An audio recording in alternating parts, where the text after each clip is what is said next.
One of the things we do find is very important is communication, and that is a starting point for everything.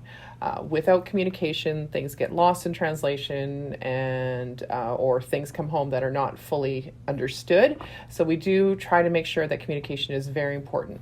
We have many different ways of doing that. Facebook and Instagram with our at Asia Sumas. Our parents are also amazing in that they have an Asia Sumas Parents Facebook where you can put questions or inquiry about things that you might be wondering about. Our WhatsApp emails come out weekly, usually on Monday or Tuesday. If you've not received something recently, please make sure you check your junk mail. They do tend to sometimes show up in there, but that is our way of keeping connected with everybody. So here at Asia Sumas, arts integration plays a vital role. And in doing so, there are a lot of group activities and assignments and projects. So participation is expected as well as attendance, which is mandatory. So if you are not here, you are not participating, and you are letting down your peers and everybody else involved, whether that be productions that you're putting on. So it's really vital that you make sure that you come here, that you're on time, and that you are ready to learn and participate. Arts integration projects are important parts of our curriculum. We work together with the teachers work together with our arts teachers. So for example, the middle school teachers will work with Mr. Luongo and Mrs. Majewski, as well as the teachers that they work with every day. So for grade sixes, for the first term, they will be working with Mr. Luongo, learning the ukulele, learning all sorts of different things about music, and using that to integrate into their classroom setting. All right, so lockers. It's really important that students keep their lockers organized and clear of any food, any garbage that could potentially cause unsightly smells, or especially if they've got a top locker, nobody below them or beside them wants anything seeping into them. Also extremely important that you do not share your combination with anybody else, and that includes best friends, because things happen and we don't want anybody getting into your locker, and then now we can't solve any problems that might arise because of that. So make sure that lockers are also cleared out at all break times. That's things like Christmas, spring break, any long weekends, not leaving any gym clothes that might need to be taken home and washed. So clear them out, keep them organized and neat. Don't share your combo, and make sure to keep them locked at all times.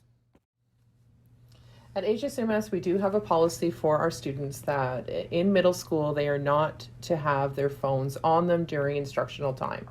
And that means from 8:20 in the morning until 2:11 in the afternoon, phones are kept in their lockers and out of sight. We understand that that's something that kids often use, especially if they're taking the bus, but through our experience, we know that the most important thing in the school is that the kids are connecting socially with their peers. They are making those very, very important connections. They are making friendships. They are learning how to navigate the world of society, and taking phones and putting those away. We don't need them to be distracted from that. We do have policies that if we do find students with a phone, we ask them to put it away. That is the first one. A second time, we will ask them to put it away, or we may take it away from them and leave it at the office for them to pick it up. And the third time, if it is more than, and it does become a problem, we will keep the phone at the office and we will contact parents to come and pick them up. It is a policy we have. It has just worked really well for us that students do not need to have their phones. If you need to contact the school, you can call us. Our number's there. Leave a message. You can email the school. We're always checking our emails for that. That is how you can, or if you just text your child, just knowing that they're not going to be able to access their phone until the end of the day. All right, our Bring Your Own Device program is encouraged. There is a form that needs to be filled out because it is tied to the student's device. It's not like they will just get a Wi-Fi password to enter in on their device. That being said, it does not apply to cell phones. It will only apply to their laptops or tablets, that sort of thing. So that form is kept on file. It does not need to be redone every year. It just needs to be done once, and it will be attached to the student. The only time you would have to fill out the form again is if the child gets a new device, and so then that form needs to be done again so that they can get the right numbers associated with that in order to get it connected. This is just a general schedule of kind of what goes on in our school. Each pod has a different schedule depending on what arts they're in, if they're taking PE, or if they have certain things going on between the two teachers. That is something they work on themselves. But you can kind of get an idea of what happens. So first thing in the morning, they have advisory, which is doing attendance, connecting with their teacher, talking about anything that's going on during the day, or maybe something from the weekend. Then they'll have different blocks until lunch. Lunch we have between 11:06 and 11:46, with everyone can have lunch in the school, but then at 11:25 we do ask everyone to leave, head outside, get some fresh air, and socialize out there. At 11:41 the bell rings for students to come inside, then they have 5 minutes to get to their class. DEAR stands for Drop Everything and Read, which is about 14 minutes for students just to get a chance to kind of calm down, refocus, get a good book, and get into one of the most important things that we can learn, which is reading. And then they have nut break, which stands for nutritional break, between 12:58 to 1:12. And then finally, at the end of the day, they are dismissed at 2:11. The teacher collab time is just for a chance for teachers to get together to review the day or any projects coming up. On Fridays, you can see it's a little bit different, that we have our Flex morning, and Mrs. Dallas will talk about that. So with the Flex program, we have had all of our middle school teachers sign up for something that they're passionate about and share with the students. So they showcased in front of everybody so that the students had an opportunity to see which one they felt that they were connecting with, and then they were able to sign up for their top 3 choices. So having put them into groups, is hopeful that most students got their first choice. However, some of the more popular ones we couldn't put everybody into, so some did get other alternate options, with priority going to our senior kids. But that will switch come our second semester so that everybody gets a chance to get their first choice and participate and learn one of the passions that was shared. So that is new this year, and we're excited to get that rolling and bring that passion back to teaching and learning, and the joy for both our staff and our students. So this is just an idea of what the different bells are that go on during our day, as well as our cafeteria and lunch. We have lunch going on. It's about 40 minutes. Students can line up for our cafeteria. The different things we have: Monday we have pasta, Tuesday we have something that's Mexican, Wednesday is some sort of soup, sometimes a sandwich or soup, or a sandwich and salad. Thursday is always chicken burgers, and Friday is pizza. This is a cash system that we have, so students, it's a good opportunity for students to have money on them. Maybe you've given them $5 or just some smaller bills that they can keep safe, and they get a chance to choose from those items, which is about $4 for a meal. We also have drinks. Sometimes we have some cinnamon buns or cookies or things like that, but everything is homemade and everything is great for kids to take part in. Our campus is on a hill, and for that reason we have a one-way movement around, so that buses, cars, vehicles, students, everybody is able to take a look at what's going on and not get run over or into accidents. When you come into our campus, you'll notice that it is a fairly steep hill.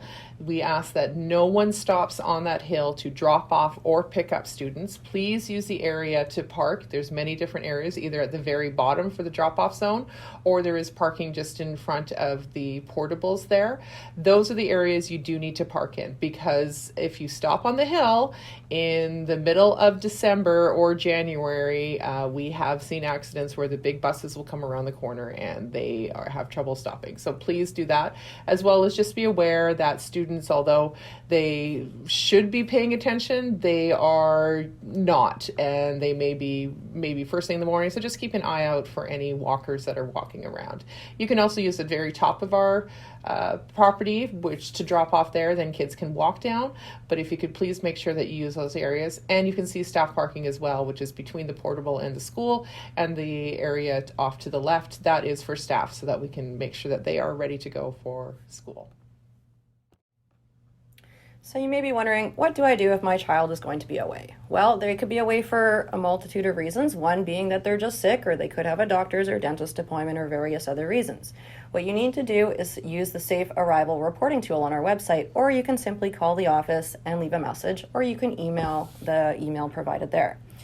If you are going to be picking up your child for any reason, you need to notify the office at the time of pickup. That doesn't mean calling an hour and saying, we'll be there in an hour and a half. You call when you get here, because it's at that point that we will notify the classroom teacher so that the student can be released.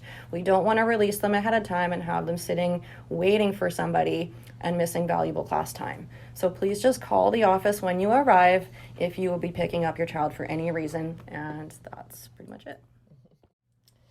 So there aren't very many things that we do ask students to do, but some of the things are that they participate. Participating is going to make it an amazing experience for all students. So even as much as they can do, they should be participating. That means making sure that they're involved in their music program, that they're involved in the dance classes, that they're getting together with their friends, that they're working on projects together. Stay organized. Ask your child, what do you have to work on? Do you have anything to do? Make sure that they understand what's going on. Do they have all the supplies they need to get to school?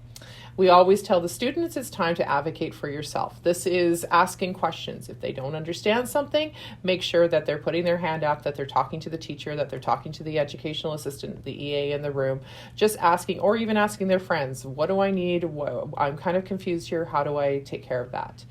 How do you help? Stay on top of their homework. What do they need to know? Use extra time. If they don't have any homework, use that as some reading time. Reading is so important, and it continues on all the way through middle school and high school, as well as some extra math practice. There's always time to work on some extra math, and your teachers will be sending home information about how to connect to the IXL program, which is an extra math practice program. Routines, bedtime, getting up, making sure clothes are ready to go in the morning. All of those routines set your child up for success and make sure that they are ready to go for the day. Creativity is very important as well. So maybe they have dance classes, maybe they just want to do the drawing. Work that in as well, and creatively work with your kids as well. So maybe you have a common hobby that you can share. Making mistakes is how we make progress. So mistakes are okay. Mistakes are the way that we learn, and we are never one to make a mistake and be punished for that. It's always making sure that it goes to something better.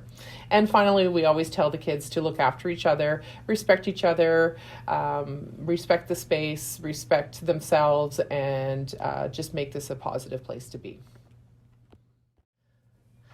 Parents, finally, this is your job. You're doing a great job. Some of the things you will find is when your child starts to enter these formative years, you may not be the most important person in their life. They will talk a lot about their friends, but you will be the forever stable place for them to go.